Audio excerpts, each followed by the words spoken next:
Dans ma dernière vidéo, on avait parlé ensemble de ma nouvelle caméra, c'est-à-dire le Canon EOS R, et je vous avais parlé à un moment donné, en tout cas mentionné, un petit problème d'autonomie avec mon petit doigt qui dépassait légèrement puisque j'ai quand même de grandes mains. Et je vous avais parlé également d'une petite solution qui allait y remédier, et c'est ce qu'on va déballer aujourd'hui, puisqu'on va déballer ensemble le Canon BGE22, c'est-à-dire un grip batterie pour le Canon EOS R. Alors pourquoi le grip batterie? C'est aussi pour un autre problème de l'EOS R, c'est que vu que c'est un hybride, c'est en permanence deux écrans, enfin un ou l'autre en tout cas, qui restent allumés, c'est-à-dire que ça consomme beaucoup d'énergie et du coup les batteries sont pas...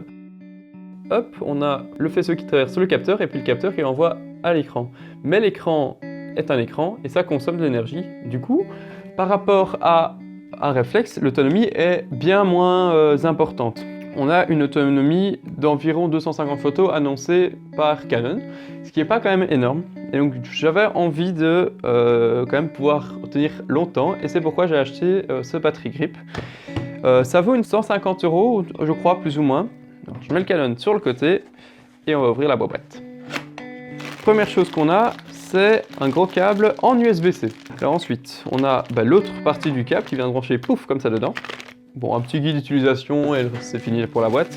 Et on a ensuite le grip. Voici comment ça ressemble. On va devoir évidemment enlever les caches, pouvoir le mettre dedans. On va enlever ici, ce petit cache ici.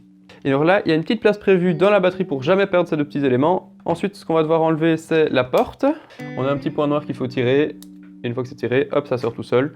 Et pareil, on peut facilement mettre ça ici, en clippant, et c'est dedans.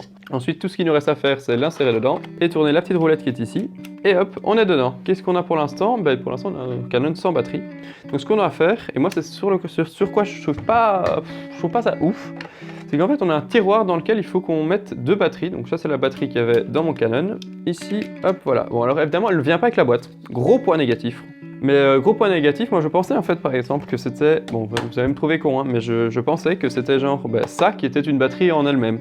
Et pas que ce serait à l'utilisateur d'acheter une batterie supplémentaire pour pouvoir ensuite la mettre dedans. Ça rentre comme un tiroir dedans, on tourne et c'est fermé. Là j'ai beaucoup plus de place pour ma main droite, donc je peux vraiment la mettre comme je veux et que ça tienne bien en main. J'ai toujours ma vis pour le trépied qui est juste en dessous, donc je peux vraiment mettre, enfin voilà, ça vient remplacer le tout de l'appareil photo, mais ça nous donne quelques fonctions en plus, puisqu'on a du coup pouvoir faire du shooting portrait, la même combinaison de touches qu'on a ici, mais verticale, comme ça on n'est pas obligé de, entre guillemets, se casser le poignet à le tenir comme ça, et on peut le tenir comme ça. Pour activer tous ces boutons ici, il faut le tourner en mode on, donc là ils sont activés.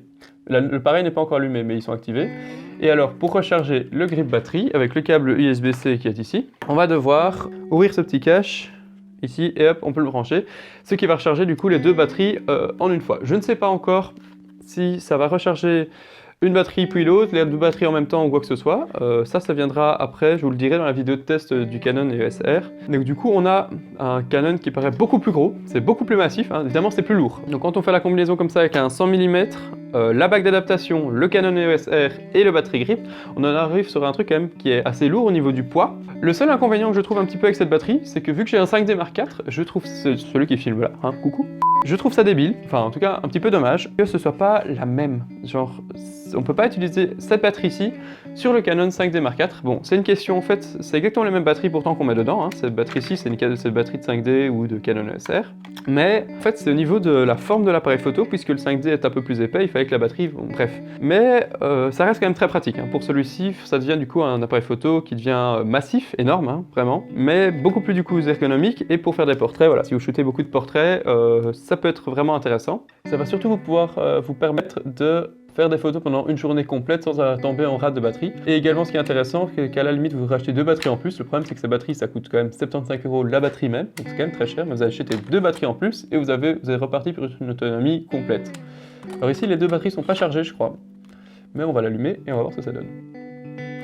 Donc là, il est allumé, et voilà, c'est activé. Donc là, normalement,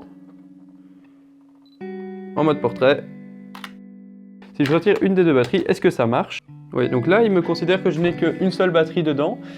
Voilà, quand on a les deux batteries dedans, voilà, il me considère tous les deux batteries comme une seule batterie, mais vu que l'autre n'est pas chargée, il me la considère mi-chargée, on va dire. Donc ça, c'est comment va marcher la batterie. Et puis ce qu'on peut essayer aussi, c'est maintenant de la brancher.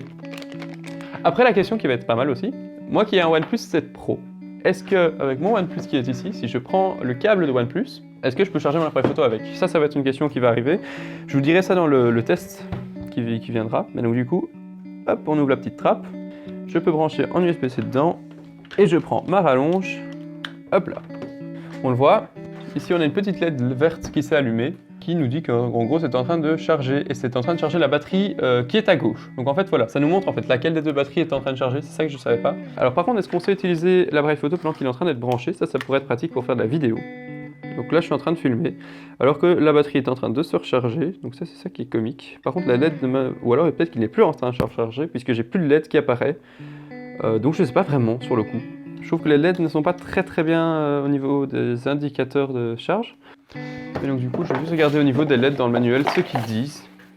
Bon, c'est pas écrit vraiment comment marchent les LED. Internet sera notre ami sur le coup. En tout cas, là, il est en train de charger, donc je vais le laisser charger. Et pendant le temps qu'il charge, on se retrouvera sur la prochaine vidéo. Bref, allez, à une prochaine!